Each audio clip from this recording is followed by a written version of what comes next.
G'day guys, welcome to another episode of Depot Adventures. My name is Hugo and I'm a tour guide here in Melbourne, Australia.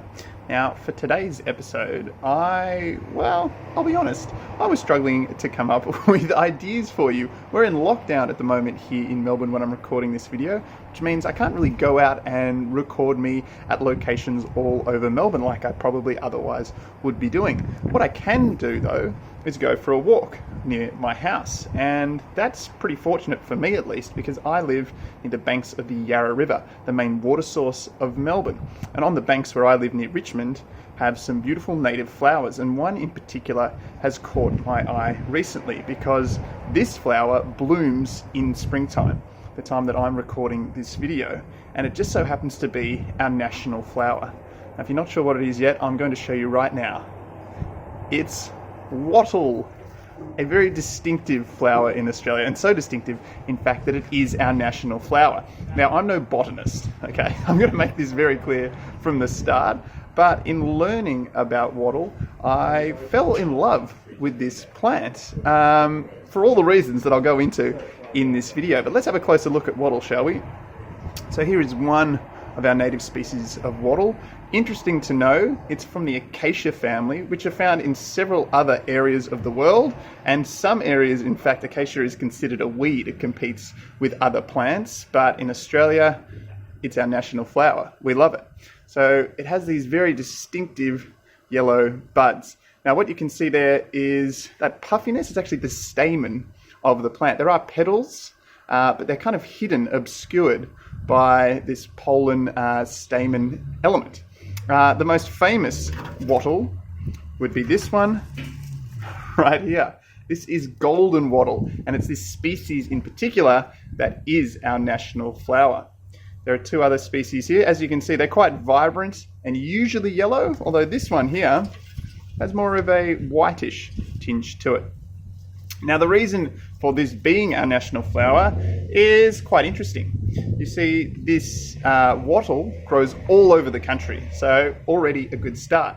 And it also grows in particular all along the southeast coast of the country, which is where our capital Canberra is, not on the coast, in fact, but on the southeast area of Australia. So it was all around the politicians who in 1901, when our new nation was forming, had to decide what our national flower should be. Now, it actually wasn't until 1980s that it was officially known as our national flower and put into the records, but from 1899, we'd celebrated National Wattle Day on September 1st, which is today. Yay, National Wattle Day. So grab a sprig and celebrate. And from there, the wattle has evolved to have several meanings throughout Australia's history. Because we were such a young country, only coming together in 1901, these separate British states, that we needed something to rally around. And in wartime, soldiers were often sent sprigs of wattle, particularly if they were recovering in hospitals overseas. To raise money for soldiers, sprigs of wattle were sold. Today you'll find wattle on everything from memorial coins. You'll find them on our highest achievement that you can achieve in Australia, an Order of Australia medal. You'll find the design on that. On our coat of arms, you'll find wattle. And this plant is pretty amazing because it's been around for about 35 million years. It survived winds, droughts, fires. So I can't really think of a better flower or floral emblem that really embodies the Australian spirit.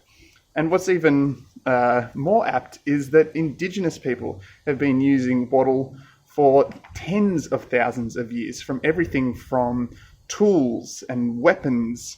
The sap was certainly used for glue, medicine, decorative items, and even musical instruments, the wood of the wattle plant.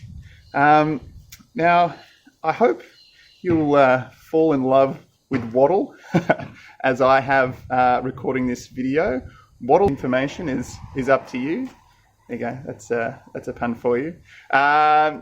But hopefully you have a greater appreciation of our national flower, the wattle. And also, if you want to know where the name wattle comes from, I didn't know this previously. It's because these early plants were used to create a type of house or hut called wattle and daub houses. This type of structures have been around for 6,000 years, and when the early European settlers came to Australia, they found the wattle tree all over the country, and they were able to cut it down and create kind of wooden trusses out of the branches. Those were known as wattles, and the daub was the softer material that would harden and be used as insulation. So usually hay mixed with mud and straw and that sort of thing. So there you go, the wattle.